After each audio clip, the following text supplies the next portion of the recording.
Salut à tous, c'est Pang de la chaîne, bienvenue sur cette vidéo qui aujourd'hui va parler un petit peu des ultras. Alors, comme vous pouvez le voir sur internet, sur la chaîne, il y a pas mal de vidéos sur l'hypnose ultra, la ultra, et j'ai eu quelques petites questions ces dernières semaines à ce propos-là pour savoir déjà dans un premier temps quelle est l'utilité des ultras.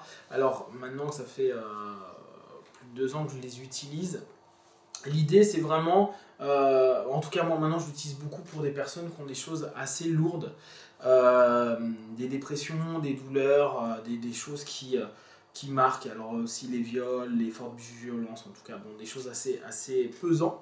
Et je l'utilise dans un contexte, c'est-à-dire que autant au départ je le faisais sur tout le monde, je voulais observer si tout le monde était capable d'entrer en ultra et comment au niveau de l'ultra chacun était capable de le gérer. Est-ce que on rentrait sur une transe équilibrée ou sur une transe subconsciente, ce qui est souvent le cas, hein.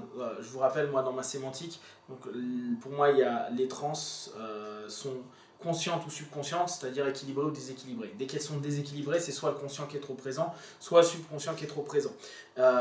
Et très souvent dans les ultras, c'est le subconscient qui est trop présent, ce qui fait que la personne ne peut pas conscientiser ce qu'elle est en train de faire ou de vivre.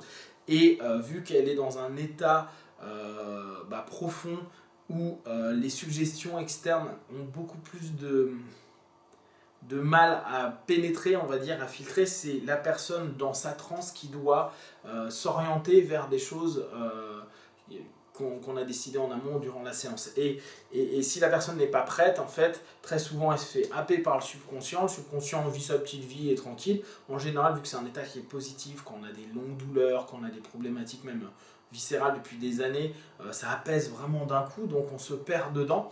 Mais c'est pas pour autant qu'on travaille sur le fond, bien que cet état de transe en tant que tel par lui-même donne des feedbacks très intéressants.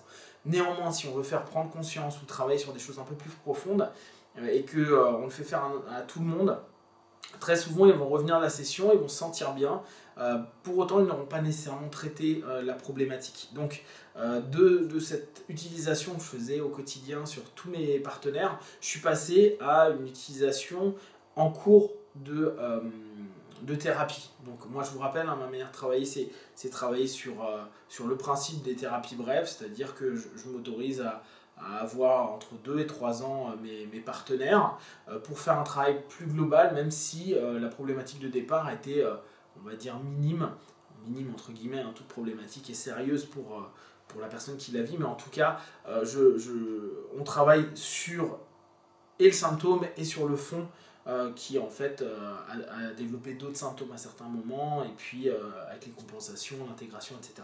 Donc quand on va travailler sur les ultras, à ce moment-là, ce qui va être important, c'est que pendant un moment où la personne a commencé à se responsabiliser sur ses problématiques, les prises de conscience, savoir ce que son subconscient, il arrive à mieux l'écouter, donc à écouter ce dialogue intérieur. Je vous rappelle, une transe équilibrée est une transe de dialogue. Une transe de dialogue, c'est qu'on a le conscient qui est toujours là et le subconscient qui est là, ce qui fait qu'il y a un juste dialogue entre les deux parties. Et on sait que, de par la maturité prise par le partenaire au travers de ces trans, au moment où on va le descendre dans des trans en ultra, il va pouvoir travailler sur aussi bien les suggestions qui l'intéressent, mais également écouter ce que le subconscient a à dire, parce que peut-être qu'on on fait des erreurs, peut-être qu'on ne s'est pas bien orienté et qu'il va donner d'autres chemins. Alors il pourra se corriger s'il est suffisamment dans sa transe équilibrée, ou sinon en revenant il fait un feedback et puis on retravaille dessus sur d'autres séances. Donc ça a vraiment cet intérêt là, ça nous apprend beaucoup de choses. Là ce matin j'ai eu un petit mail aussi à ce sujet là, on me demandait mais est-ce que c'est parce que le corps est hyper détendu, ou au contraire est-ce que parce que le corps est catatonique ça a de l'importance. Ça dans l'absolu c'est pas vraiment important. Il faut bien se rendre compte que l'ultra, ce qui est intéressant, c'est cette idée d'analgésie qui est automatique quand on arrive à ces niveaux-là.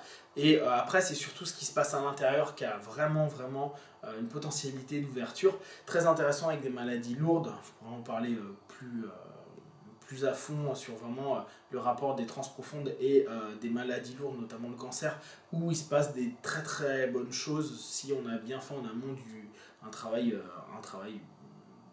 on va dire structurel sur les suggestions et le travail à faire à ce niveau-là. Donc les trans profondes, c'est pour moi un élément très complémentaire qui fait partie automatiquement des thérapies, mais qui ne va pas être l'outil que je vais utiliser constamment, parce qu'il faut aussi une certaine maturité pour le partenaire. Et il y a parfois, alors ça arrive encore aujourd'hui, mais des partenaires qui viennent et qui disent « Ouais, Pank, je veux vivre une transe profonde ». Oui, mais alors dans ce cas-là, déjà, je ne peux pas te dire si on va y arriver, parce que tout le monde peut y arriver, mais tout le monde n'est pas prêt à y arriver. Comment vous dire, il y a cette notion, parfois il va y avoir le blocage. Je vous avais fait une vidéo sur les attentes excessives.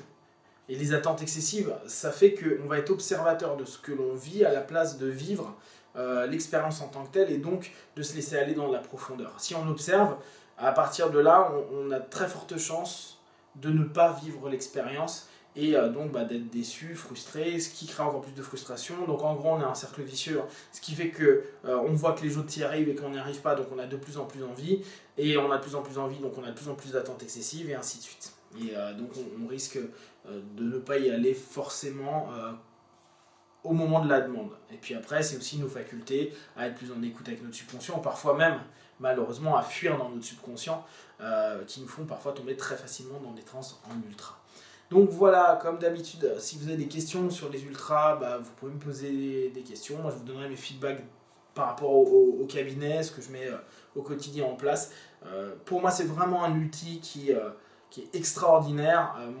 Moi, je l'utilise vraiment sur mes séances au quotidien, et dans la semaine, je l'utilise toujours. C'est-à-dire qu'il n'y a pas une journée, pas une journée, je dis pas, mais on va dire tous les 2 jours au moins, je l'ai au moins utilisé une fois, et pour différentes raisons. Donc il y a vraiment des feedbacks qui sont très très très intéressants.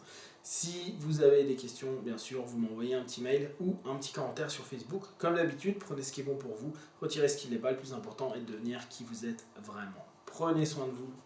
Be one. Ciao.